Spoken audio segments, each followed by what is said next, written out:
hukumat uyida bugun joriy va 2016-2017 yillarning byudjeti to'g'risidagi qonunga o'zgartirish kirgizish masalasi muhokama qilindi.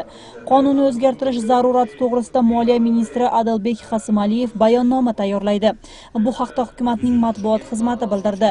O'lkaning bosh moliyaviy hujjati Qirg'iziston Yevrosiyo iqtisodiy ittifoqiga a'zo bo'lib kirgunicha ittifoqdagi shartlar hisobga olinmay qabul qilingan. Bundan tashqari, byudjet qabul qilingandan keyin dollar qimmatlab, qonunga ayrim o'zgartirishlarni kiritish zarurati yaralgani avval xabar qilingan. Qirg'izistonning 2015-yildagi byudjetining daromad qismi 103 milliard 752 million so'm, chiqim qismi 118 milliard 436 million so'mga barobar bo'ldi. Byudjet tanqisligi 14 milliard 683 million so'mni tashkil qildi. Rossiyadagi Qirg'iziston elchiligi 2-iyun kuni tarqatgan ma'lumotga ko'ra, Moskva shahridagi yirik avtohalokat vaqtida bir Qirg'iziston fuqarosi halok bo'ldi. U Aravon rayonining 56 yoshdagi yashovchisi Chinara Tayirova ekani, jarohati tufayli kasalxonada o'ziga kela olmay ko'z yumgani aniqlandi. Mashina boshqarib borayotgan 23 yoshdagi Temir Musaliyev hozirda Moskvadagi birinchi kasalxonada yotibdi. U To'qmoq shahrining yashovchisi. Avtomobildagi Armeniya, O'zbekiston va Tojikistonning fuqarolari ham halok bo'lgan xabar qilindi. Halokat sabablari aniqlanmoqda. O'sh aeroportining direktori Abdunabi Aliyev xizmatidan bo'shatildi. Bu haqda mazkur muassasaning matbuot xizmatidan xabar qilishdi. Ma'lum bo'lishicha, u o'z istagi bilan ariza yozib ketganini 1-iyunda bildirgan. Uning o'rniga aeroportning texnik bo'limi boshlig'i Talant Isaqov tayinlangan. Ta'kidlab o'tsak, bungacha aeroport xodimlari Aliyevning ishdan ketishini talab qilib kelishgan. U bilan birga bu to'g'rida Jo'g'ri kengashga xat orqali murojaat qilishgan. Eslatib o'tsak, 2014-yili 27 dekabrda O'sh aeroportidan 5,6 million dollarni to'nash fakti sodir bo'lgan. Buning uchun muassasaning rahbariyatini javobgarlikka tortish talabi qo'yilgan edi.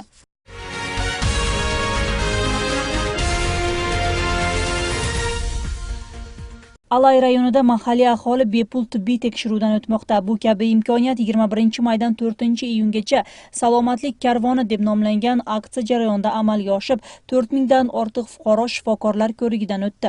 Shifokorlar O'sh shahridan chaqirilib, Alayda yetishmayotgan jihozlarni ham birga olib borishgan. Bundan tashqari, rayonda tanqis bo'lgan shifokorlar ham jalb qilingan. Mavzu tafsilotlari muxbirimiz lavhasida.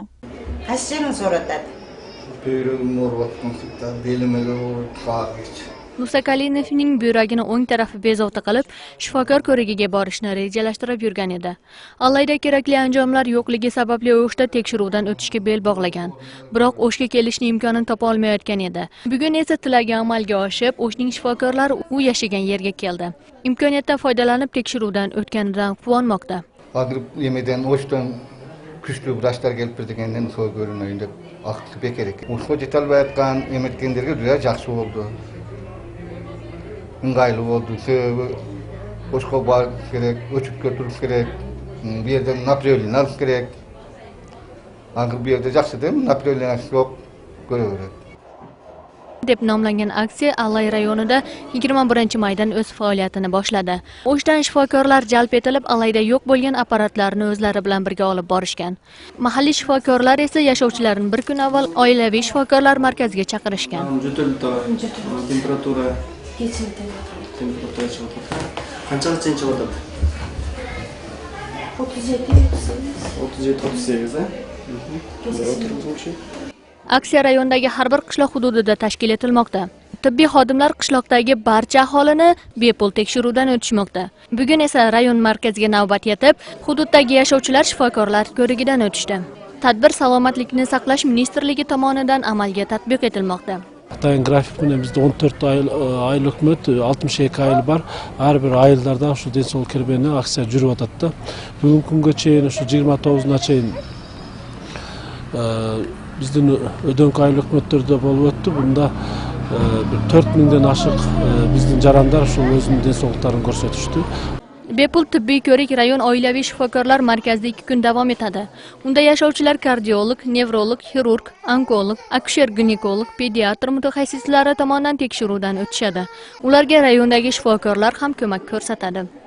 O'sha ma'lumot berganmiz, o'sha yerlarga aytib qo'yiladi. Anan ko'pincha kelganlar dispanserda uchotda turgan Xraynskiy o'g'rilar bilan kelgan o'g'rilar, anan boshqa o'g'rilar dile o'zlari ko'rinib olayli deb o'zining densoligini ham ko'rgan odamlar kelyapti.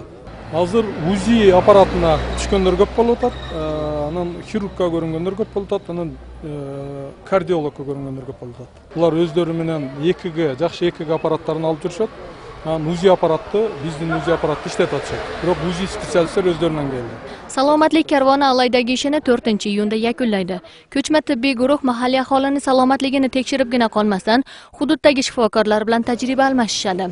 Ta'kidlab o'tsak, xuddi shunday aksiya hozirgi vaqtda Norin, Issiqko'l hamda O'sh oblasining bir qator hududlarida o'tkazilmoqda. Hilola Ashurova, Nazgul Axunova, Aybek Bedelbekov, Intimaq. Mudofaa ministrligi oliy o'quv yurtlaridagi harbiy kafedralarni yopishni taklif qilmoqda. Ministrlik tomonidan taklif qilingan qonun loyihasi jamoat muhokamasi uchun hukumatning saytida e'lon qilindi.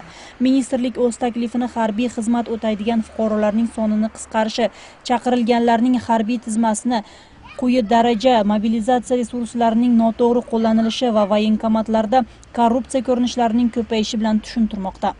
Mazkur muammolarni hal qilish uchun muassasa oliy o'quv yurtlaridagi harbiy va shu bilan birga tibbiy yo'nalishdagi oliy bilim berish kafedralarini yopishni taklif qilmoqda. Bundan tashqari, sog'ligiga bog'liq sababini ko'rsatish bilan alternativ xizmat o'tash uchun asoslarni qisqartirish, qisqa muddatli harbiy xizmatni kirgizish va birinchi harbiy yig'inlarni olib tashlash taklif qilinmoqda. Batken oblasidagi bolalar oromgohlari bolalarni yozgi dam olishi uchun qabul qilishga tayyor emasligini vitse-premyer ministr Damira Niyazaliyeva mazkur hududga bo'lgan ish safari chog'ida bildirdi.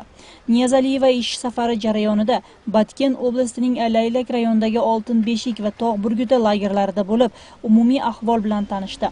Natijada Oltin Beshik oromgohining binosi kapital ta'mirga muhtoj ekani aniqlangan. Yozgi dam olish uchun 10-15 kun qolganiga qaramasdan, lagerlar bolalarni qabul qilishga tayyor emas. Mahalliy hukumat tomonidan tegishli ishlar olib borilmaganidan yozgi dam olish to'xtatilishi mumkin, dedi vitse-premyer Niyazaliyeva. Vaqtning yo'qligiga qaramasdan oromgohlarni tayyorlash uchun barcha tinimsiz harakatlar ko'rilishi kerakligini ta'kidladi.